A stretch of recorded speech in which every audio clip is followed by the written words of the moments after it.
ವಸಿಷ್ಠಗೀತೆ. ಕರ್ತವ್ಯಬೋಧ. ದ್ವಾಪರದಲ್ಲಿ ಅರ್ಜುನನಂತೆ. ಹಿಂದೆ ತ್ರೇತಾಯುಗದಲ್ಲಿ ತರುಣರಾಮನು ತರ್ಜನಾಭರ್ಜನ ಹೊಂದಿದ್ದನು.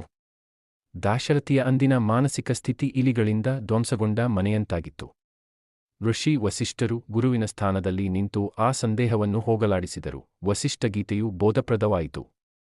ಅದರಲ್ಲೂ ಯುವಕರನ್ನು ಗುರಿಯಾಗಿಸಿಕೊಂಡಿದೆ.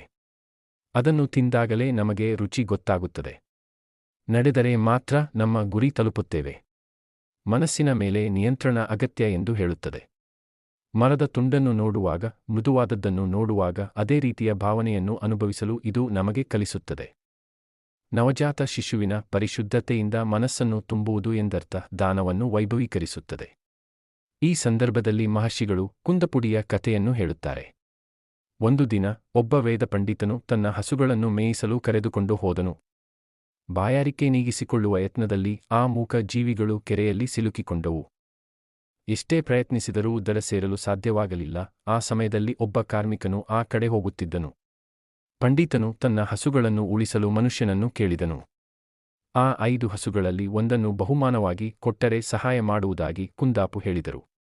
ವಿದ್ವಾಂಸರು ಸರಿ ಎಂದರು. ಪ್ರಾಣವನ್ನೇ ಪಣಕ್ಕಿಟ್ಟು ಗೋವುಗಳನ್ನು ರಕ್ಷಿಸಿದರು. ಕುಂದಾಪುಡು ವಿದ್ವಾಂಸರಿಗೆ ಹಸುವನ್ನು ದಾನವಾಗಿ ನೀಡುವ ಮೂಲಕ ತಮ್ಮ ಔದಾರ್ಯವನ್ನು ತೋರಿದರು. ದೇವತೆಗಳಿಗೂ ಆ ದಾನ ಇಷ್ಟವಾಯಿತು. ರಾಮ, ನೀವು ಸಹ ಆ ಮಹಾಪುರುಷನ ಹಾದಿಯಲ್ಲಿ ಪಯಣಿಸು. ಅಸುರರಿಂದ ಯಜ್ಞವನ್ನು ರಕ್ಷಿಸು. ಧರ್ಮವನ್ನು ಸ್ತುತಿಸಿ ಎಂದು ವಸಿಷ್ಠರು ಕರ್ತವ್ಯ ಬೋಧಿಸಿದರು. ಆತ್ಮಸ್ಥೈರ್ಯದಿಂದ ವಿಶ್ವಾಮಿತ್ರನನ್ನು ಹಿಂಬಾಲಿಸಿ ಕಾಡಿಗೆ ಹೋದರು. ಆ ಪಯಣದಲ್ಲಿ ರಾಮ ಸೀತೆಯಾದಳು.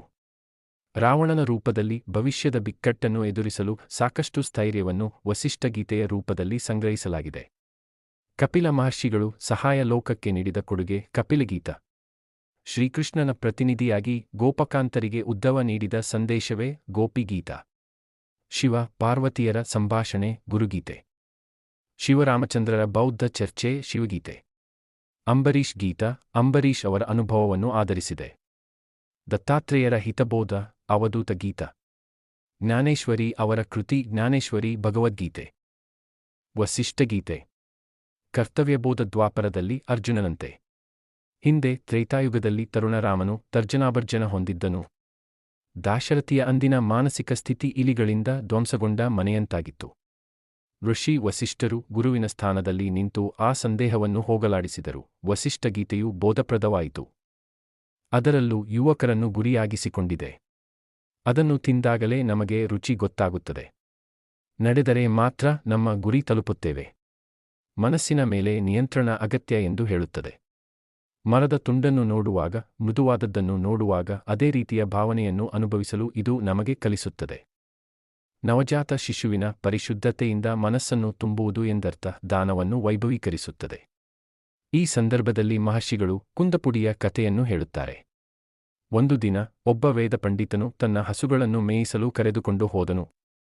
ಬಾಯಾರಿಕೆ ನೀಗಿಸಿಕೊಳ್ಳುವ ಯತ್ನದಲ್ಲಿ ಆ ಮೂಕ ಜೀವಿಗಳು ಕೆರೆಯಲ್ಲಿ ಸಿಲುಕಿಕೊಂಡವು.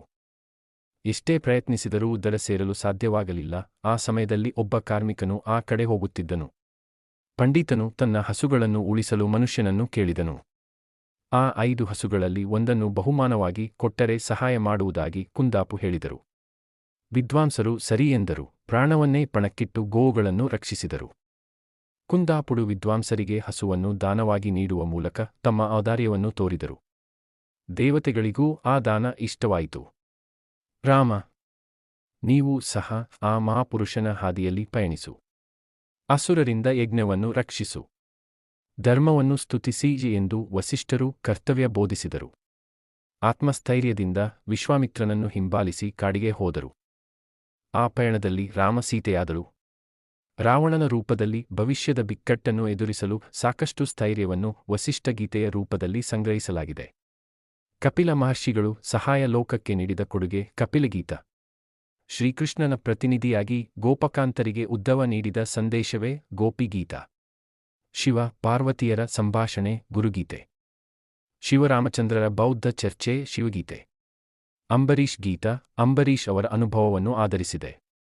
ದತ್ತಾತ್ರೇಯರ ಹಿತಬೋಧ ಅವಧೂತ ಗೀತ. ಜ್ಞಾನೇಶ್ವರಿ ಅವರ ಕೃತಿ ಜ್ಞಾನೇಶ್ವರಿ ಭಗವದ್ಗೀತೆ.